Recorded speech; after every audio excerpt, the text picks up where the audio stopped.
will work great because America is in love with being ripped off and scammed and cheated, and that's why we're going to go the way of Nazi Germany or Stalinist Russia, unless we wake up quick. So my point is that secret arrest of citizens, face scanning cameras, downloading our phones with no warrants, UN running the military. Hi, this is Alex Jones. Did you know Okay, I started to tell you what's coming up today, and of course, burrowed right into the first top story that I've been harping on since last Tuesday when the Pentagon went before Congress and said, you have no authority over war now. And the Congress is like, well, the Constitution, we declare war, we fund you, we commission the officers, because the founders knew you don't just let the president pick his officers and fund everything. You'll get a president who'll take over, like in every other country. And the Pentagon, the Secretary of Defense, the Chairman Joint Chiefs, the Chairman Dempsey, looked at him and said, no, we take orders from the UN. And the senators actually started flushing. Their faces turned red, and they sounded like Porky Pig on I mean, they couldn't even talk. They couldn't even, and I couldn't talk when I saw it. And now it's not even a news issue. Impeachment has begun against Obama. Did you open up your paper Wednesday morning and read that, or Thursday, or Friday, or Saturday, or Sunday? The answer is no. I did web searches every day since. My entire team did. Nothing. Nothing. That's why the newspapers are dying. That's why people are tuning out of mainstream television, because they've got to find somebody that'll tell them what's really going on. I remember it was in the radiation monitors. It was on the foreign news that 5 of the 6 reactors had blown up at Fukushima and melted down. That's a year ago now today. It's the anniversary. We have Greg Pallas, one of the few good mainstream reporters, investigative journalists with BBC, and he's done work for ABC News. You name it, he's going to be joining us in the last 30 minutes today because he's been over to Japan and covered it. But I watched 2 of the reactors blow up with mushroom clouds. And then I had top physicists, nuclear physicists on, like Dr. Busby, who's also a chemical engineer on top of it. You know, it advises the EU and the UK government. And they had the different radiation sensors picking up the different types of fallout. And so it's like a fingerprint. They knew that fission, massive fission, including explosions, small atomic explosions, which are possible and have happened before in Russia, had taken place in 2 of the reactors, especially the MOX-3 plutonium General Electric reactor. And, of course, months and months later, they admitted it was true. I was no expert. I just went and had experts on and looked at the makeup of those General Electric reactors, that particular plutonium, uranium-based one. They only had 1 of those, almost 40 years old, only supposed to go 20 years. That radiation just eats through the metal, the concrete, everything. These things are rotten. They're like a 110-year-old man's heart. And you've got them climbing up 500 flights of stairs every day. What do you think's going to happen? That's why 9 out of 10 reactors, the federal government even admits, the Department of Energy, are leaking radiation worldwide. 9 out of 10. They melt down in Southern California, not even news anymore. They have meltdowns in Illinois and Nebraska and releases in Canada. I mean, I every few weeks I see a little blurb. There was some radiation. Don't worry, the EPA's raised what they say safe. But I remember going and looking at the manufacturer, getting nuclear physicists on. They're like, wow, how do you know all this? I'm like, well, I looked at the plans and I noticed they're storing the fuel rods for 40 years on top of these reactors, and it looks like fuel rods being ejected in the mushroom cloud. In fact, roll the mushroom cloud over me for Prisonplanet.tv viewers. If you're a radio listener, just Google Fukushima mushroom clouds. Some of these clouds were 3,000 plus feet in the air. And I could see in the higher res videos of it what looked like fuel rods. So I went and checked and found out they were storing the spent fuel rods on top of the reactors. About 6 months after, the New York Times admitted, oh, they found fuel rods 1.5 miles away, and the Japanese government just buried them where they found them. Now, all those millions of tons of junk from Fukushima and the coastline is now, a year later, as we told you, hitting the California and Baja and Western Canada shores.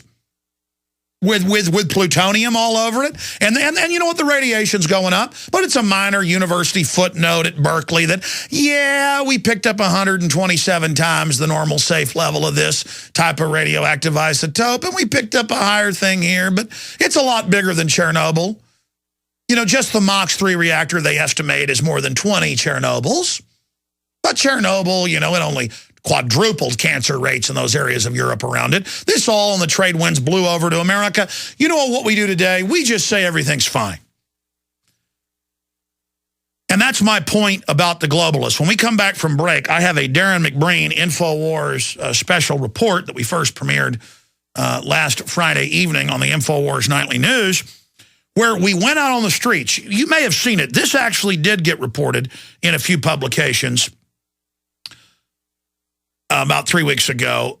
You may have heard there was a big fight over releasing the research on a killer weaponized bird flu that's been designed to jump into humans and be airborne and kills, you're lucky. This only kills 83, 85% of the humans it comes in contact with when it was able to jump. Of course, it's souped up now, but only 80-something%. The airborne Ebola they've developed, our government, the airborne swine flu, the airborne human mousepox. Now, those are killing 98, 99, the Ebola, 93, 95. You know, it all varies.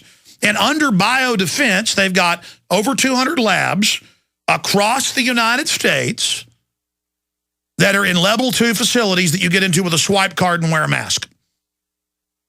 And in this report coming up, McBreen's got all the numbers where the government says per lab, they estimate 70% chance.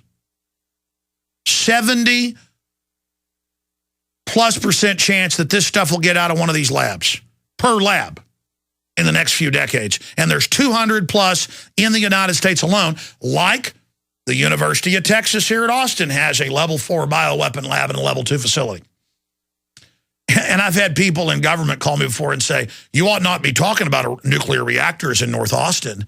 You ought not be talking about the bioweapons research at UT, out at the monkey farms, out at Bastrop. And I've said to these government people, they're not calling up threatening me. They're, you know, they're listeners, or I run into them, or they reach out to me, and it turns out they are government. And they're saying terrorists might hit there. Look, the terrorists already know this is all there. You mean the terrorists like our government's putting in charge of Libya and trying to have invade Iran and Syria? You mean that Al-Qaeda? The ones they're using in Uganda to start a civil war? You mean those that the CIA created? You mean those? See, I'm the bad man for the fact that UT has 2 giant, for research reactors, they're as big as they get, nuclear reactors in North Austin. Or bioweapon labs downtown Austin and in Bastrop. It's not supposed to talk about that, because I'm the bad guy for telling you it's there. You have to understand. See, I'm not afraid of imaginary terrorist that I got a 1 in 3.5 million, was it 1 in 3.5 plus million chances of dying from each year as an American. I'm actually worried about stuff that if it's released, will kill everybody. And government all day claims they're taking our rights away to keep us safe, but meanwhile, they're endangering us with all these laboratories, like the University of Texas, not picking on them, it's just where I live, at Galveston with a level 4 bioweapons lab with stuff in it that'll kill 9 out of 10 people if it gets out. Okay? That's my point. They can't control Fukushima. They can't control these bioweapons. Special report coming up. When you're out on the road. All right, let me settle down just a little bit and get back into our special report here dealing with super weaponized Ebola, bird flu, mousepox that kill between 83 to 99% of the humans they come in contact with, depending which variant it is. And, of course, if you were actually watching us at Prisonplanet.tv, you'd actually be able to see all the articles as Darren McBreen is talking to people on the street here in Austin, Texas. But I find Austin is a good sample for the rest of the country and the world for that matter. But my central point here is we're lectured all day about giving our rights up because the government cares about us and wants to take care of us. But the government itself is just a wide open slot machine for special interests to come in and buy off bureaucrats to basically shut down their competition, give them government bailouts, you name it. And so if you have a family like I do, and you're actually worried about real threats to them, A war with Iran. Genetic engineering, GMO foods, all these new wars. These are the real threats. And remember Fukushima.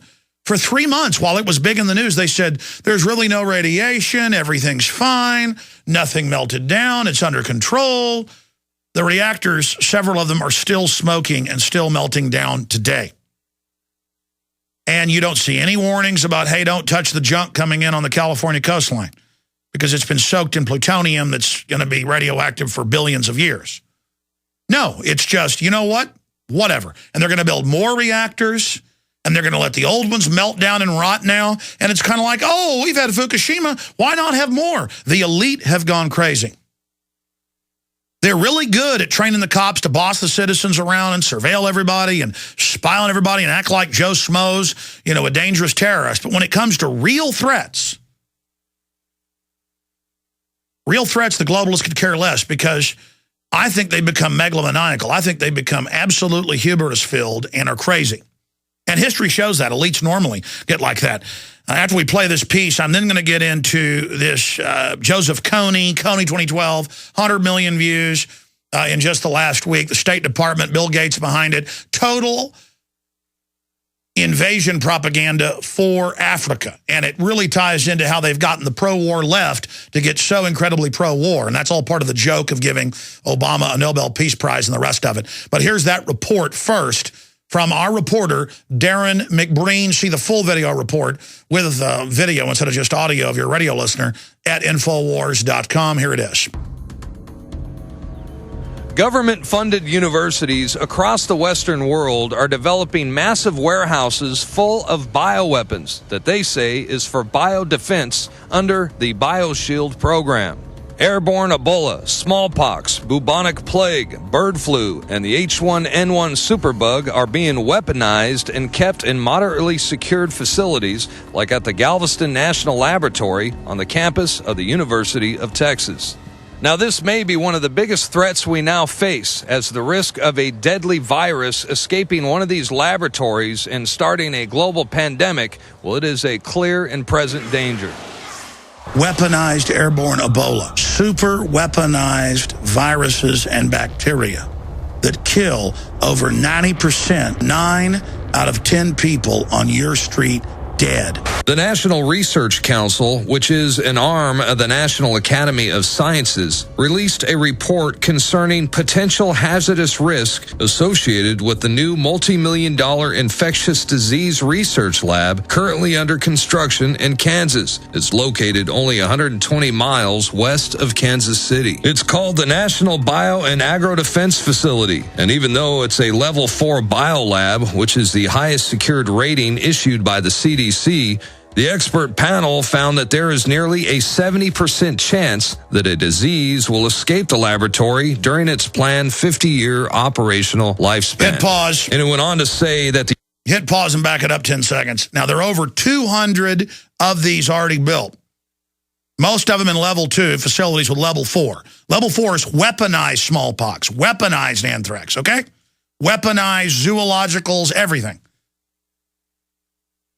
Weaponized systems, funguses that attack crops, you name it. And they've spent over $50 billion on developing these weapons in just the last 2 decades, and it's accelerated. So understand, the government, we're showing the reports on screen, says 70% chance in 50 years that something will get out of this facility. And there's hundreds of them. That's one facility. So it's a certainty when you've got 200 plus that it's going to get out in the next few years, unless we raise a big enough hue and cry. I'm trying to save lives here. How much of what I've warned you of has come true? There's a matter of time till this gets out. And when we're asking, why is the system doing this when they have actuaries? They know it's going to get out. They're getting you ready for it. They want to reduce population, and they're going to use the release to take more liberty. And they'll pose as the saviors and sell you the drug